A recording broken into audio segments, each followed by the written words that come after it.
আসসালামু আলাইকুম এভরিওয়ান, কেমন আছেন সবাই? তো আজকে ছিল হচ্ছে আমাদের হোমিওপ্যাথি কোর্সের প্রথম বর্ষের প্র্যাকটিক্যাল পরীক্ষা, সারা দিন ব্যাপী, একদম 9টা থেকে 5টা।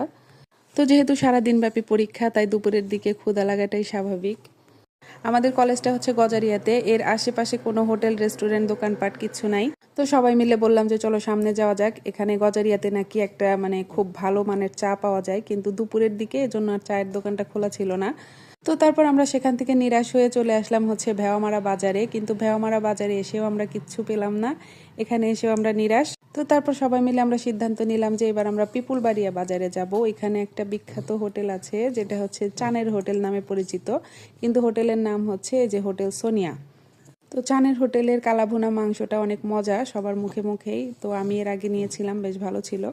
তো হোটেলে ঢুকেই প্রথমে দেখতে পেলাম টাকি মাছ ভর্তা, তার পাশে রাখা আছে আলু, বেগুন আর কপি দিয়ে বড় মাছের তরকারি, আর তার পাশে রয়েছে সেই বিখ্যাত চানের হোটেলের কালাভুনা। তো যারা খান নাই, আমাদের সিরাজগঞ্জের যারা আছেন, তারা অবশ্যই এই পিপুলবাড়িয়া বাজারের চানের হোটেলের কালাভুনাটা ট্রাই করবেন, অনেক বেশি মজা। তার পাশে আছে আমাদের সিরাজগঞ্জের যমুনা নদীর একদম ফ্রেশ ফ্রেশ গোচই মাছ, আর তার পাশে আবার রাখা আছে ঝোল করে রান্না করা গরুর মাংস। আর আমরা প্রত্যেকেই এক বাটি করে কালাভুনা অর্ডার করে নিলাম, আর একটা বাটিতে বেশ অনেকখানি মাংস থাকে, যেটা দিয়ে দুইজনের খাওয়া হয়ে যায়। তো এক বাটির প্রাইস হচ্ছে 170 টাকা। তো অবশ্যই যারা খান না